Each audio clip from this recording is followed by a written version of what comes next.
Dios te bendiga y qué bueno volver a encontrarnos en este espacio, nuestro espacio que utilizamos para glorificar al Señor primeramente, para buscar su rostro, para obtener de Él la dirección, la guía, la bendición que Él tiene para seguir moldeando nuestros pasos, para seguir ayudándonos a crecer y a madurar en todo este proceso mientras que estemos en la tierra hasta que Él regrese. Clamamos al Señor y dedicamos nuestro corazón y este tiempo para el que todo lo merece, Jesucristo. Y en esta oportunidad vamos a tratar la segunda parte del tema de la libertad verdadera del hombre.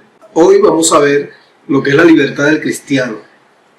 Entonces, ¿por qué es tan interesante la libertad del cristiano? Bueno, parte de la libertad del hombre, el hombre maneja una libertad, el cristiano maneja una libertad diferente, una cosmovisión distinta a la que el hombre maneja. Y por eso es que nosotros vemos la manifestación dentro de las religiones en todo el mundo, las religiones que existen hoy en el mundo, vemos como hay una forma de expresar esa libertad, ¿verdad?, del cristiano. Y por ejemplo, los católicos dicen que nosotros debemos cumplir los 7 sacramentos, por ejemplo, para gozar de la libertad cristiana. Es decir, la libertad cristiana que consiste en la salvación, la seguridad de la vida eterna y todas estas cosas que nosotros sabemos.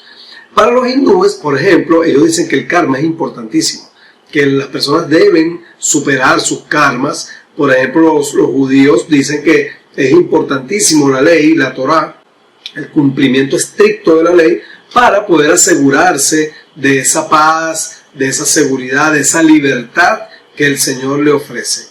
Para los musulmanes, la yihad, por ejemplo, los musulmanes tienen ganado un lugar en el cielo si ellos contribuyen a la expansión del Islam por el mundo, por supuesto haciéndole guerra a los infieles. Para algunos cristianos, de algunas denominaciones cristianas, pudiera ser las obras. Hay que hacer tal cosa, hay que hacer esto, hay que hacerlo de tal forma para poder tener esa libertad, o mejor dicho, de esa forma expresan su libertad. Y hasta para los ateos, inclusive, los ateos dicen que ellos están destinados a convertirse en abono, un buen abono. Entonces, fíjense cómo muchos expresan su libertad, digamos su libertad religiosa, podemos decirla de esa forma, de una forma diferente, con diferentes aristas, diferentes perspectivas. Ahora, fíjense lo que dice Colosenses 2, 16 y 17. Por tanto, nadie os juzgue en comida o en bebida, o en cuanto a días de fiesta, luna nueva o días de reposo.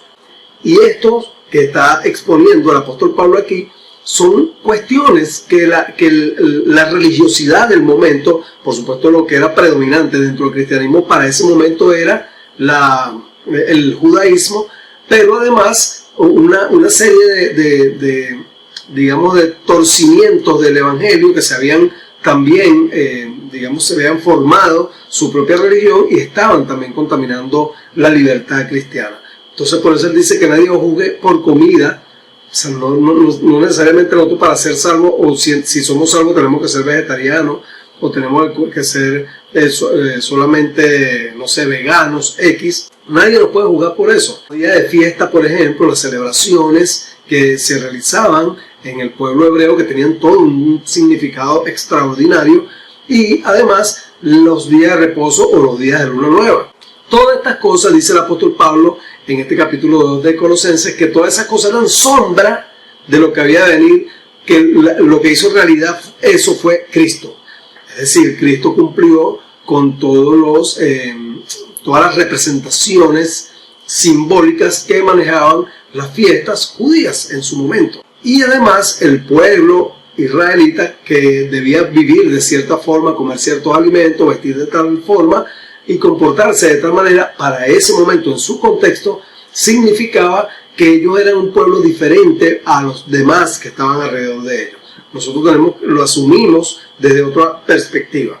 Ahora fíjense, Mateo, el capítulo 11, el versículo 28, que es bien conocido por todos nosotros, del 28 al 30, dice: vengan a mí. Eso viene después de esos ayes. Vengan a mí todos ustedes que están cansados y agobiados, y yo les daré descanso. Carguen con mi yugo y aprendan de mí, porque yo soy apacible y humilde de corazón y encontrarán descanso para su alma, porque mi yugo es suave y mi carga es liviana. Fíjense, el Señor dice, olvídense de eso, de estas imposiciones, olvídense de eso, carguen mi yugo.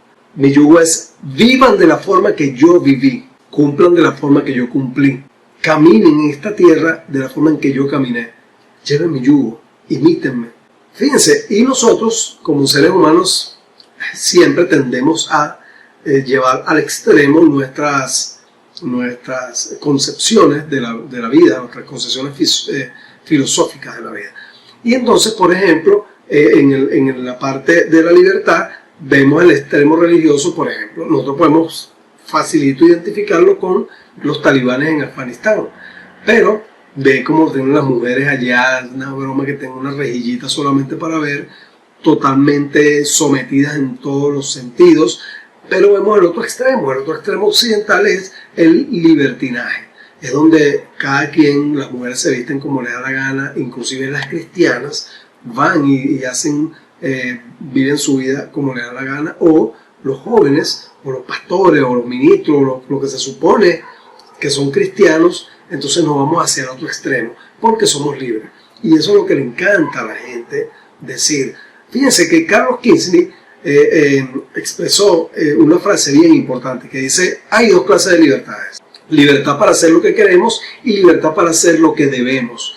Fíjense, la primera, para hacer lo que queremos, nosotros podemos ilustrarla con varios pasajes de la Biblia. Por ejemplo, en Jueces capítulo 21, versículo 25, nos dice que en esos días no había rey en Israel y cada uno hacía lo que bien le parecía. Eso es la libertad para hacer lo que queremos. Entonces, este libro de Jueces narra el tiempo en el cual muere Josué. Josué era un hombre que mantuvo al pueblo en los caminos del Señor, pero una vez que muere, bueno, parece que nadie se encargó de seguir enseñando los preceptos de Jehová, y entonces el pueblo se desenfrenó, no había rey y cada quien hacía lo que le parecía. Proverbios 14:12 nos dice que hay camino que al hombre le parece derecho, pero su fin es camino de muerte. Eso es la libertad de hacer lo que yo quiero. A mí me parece así, no me importa lo que me digan en la iglesia, no importa lo que digan los estatutos, no importa lo que diga la Biblia, yo soy libre porque el Señor me hizo libre. Isaías 5:20 dice, hay de los que a lo malo le dicen bueno y a lo bueno le dicen malo. Esto también tiene que ver con esa primera concepción de tener la libertad para hacer lo que nosotros queremos. Ahora, la segunda, que es la libertad para hacer lo que debemos, nosotros podemos encontrar un par de pasajes bien interesantes y apropiados para esto.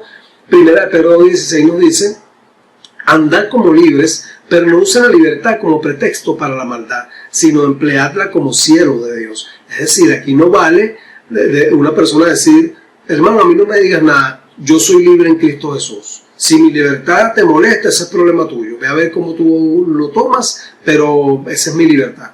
Y el apóstol Pedro recuerda, no usen la libertad como pretexto para la maldad, porque inclusive el hombre más grande que ha pisado esta tierra, Jesucristo, Juan 5:19 dice que entonces Jesús afirmó y dijo, ciertamente les aseguro que el Hijo, refiriéndose a él, no puede hacer nada por su propia cuenta, sino solamente lo que ve a su Padre hace, porque cualquier cosa que hace el Padre también la hace el Hijo. Es decir, mi caminar y mi andar en esta tierra está totalmente en armonía con mi Padre Celestial.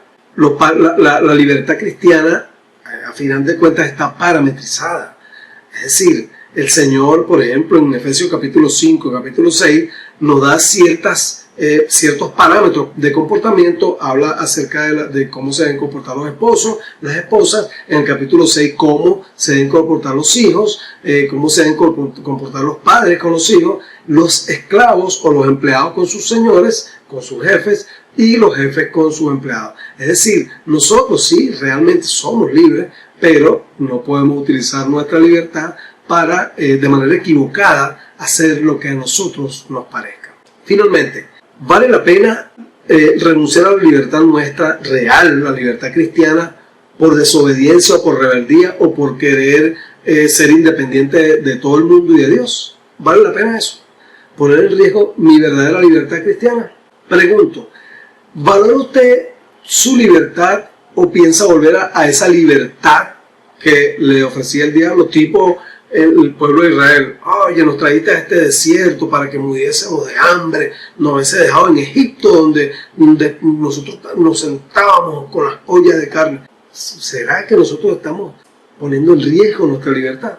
Y por último, mis amados hermanos, no hay presión. Dios no quiere que usted lo ame presionado, que usted lo siga presionado, obligado. Dios quiere y busca adoradores que le adoren en espíritu y en verdad, que lo amemos de corazón, sin ningún tipo de obligación porque nos están viendo, porque nos están vigilando. No. El Señor quiere que nosotros hagamos lo que hacemos en Cristo Jesús para su gloria y para su honra. Así que sigamos adelante en Cristo con la libertad con que Cristo nos hizo libres. Dios te bendiga y nos vemos el próximo día.